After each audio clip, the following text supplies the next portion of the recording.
хамгийн зөвлөг онгон дагшин байгаль гэдэг чинь тэнд л байгаа шүү дээ. Нөгөө хүний хөл хөрөөгөө газар гэдэг чинь яг хэлийн зурсаад байгаа л байж байгаа шүү дээ. Тэгэл тэр өөрөө эрүүл байгаль, эрүүл цаг агаар тэр өнгө те энэ өөрөө хүний сэтгэл зүй тасар нөлөөлнө шүү дээ. Одоо энэ яг ингээл 4 ханы дундаас цаашаа ингээл хол харахгүй те нэг жилдээ нэг ганц удаа нэг аав ээжигээ дагаад хөтөө явдаг залуучууд тэнд ингээл эхлээд тэд нар чинь одоо залуучуудад манай сургалт чинь их сонирхолтой шүү дээ. Нөгөө албан татлагжуулах сургалт гэл энэ нөгөө яг цэргийн сургалт нэхлээл яаж алах уу, гიშх үү, яаж гүүх үү, харайх уу, яаж буудах уу те хэл хамгаалт гэж юу вэ? Онлуудын бүгдийг үз чинь 1 сар.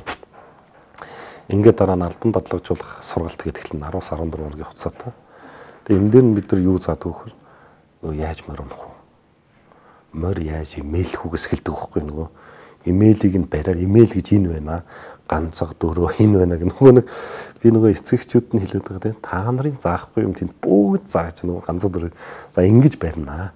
За морины энэ талаас нь ирнэ. Энэ талд нь ирвэл моринууд өшгөлчдөг юм аа, хаздаг юм аа. Тэгэхээр та нар аюулгүй байдлаа хангахын тулд энэ талаас нь ингэдэг юм. Солбуур хамгаанаас нь ингэж барьдаг юм. Имэйлээ ингэж бариад ингэдэг юм. Энийг нь олом гэдэг ингэж татдаг юм. Энийг энүүгээр нь татвал имэйл чи урагшаа холбирчдаг юм. Тэгэхээр та нар унах юм бол чирэгдэн тийм. Дөрөнөөс хөлөө яаж малтахгүйс ихсүүлээд ердөөсөл ийм деталь юмнуудаас эхлээд нэг харуул тийм.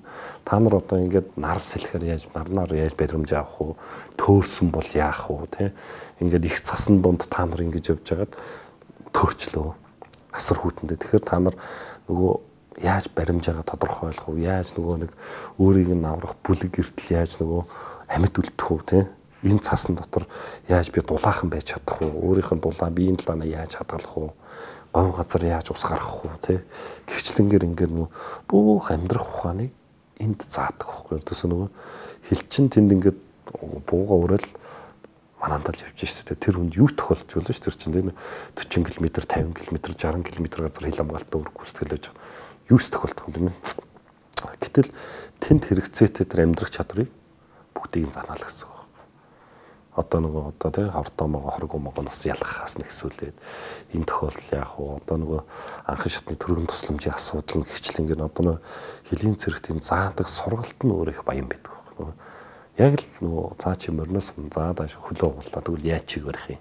Цус алдлаа яаж тогтоох юм? Чамд юу хэрэгтэй юм тий? Гिचлэнгээр ингээд бүх юмнууд одоо шүндөлөөр одоо бид нар чинь яг нөгөө айж маях юм бол тий одоо жишээ ядад тэр чинь нэг 2 цаг тэн дээр гараа зогсоод анх айдаг л байхгүй. Энэ залуучууд чинь би ч өөрөө ч айжсан байхгүй тэр 18 настай.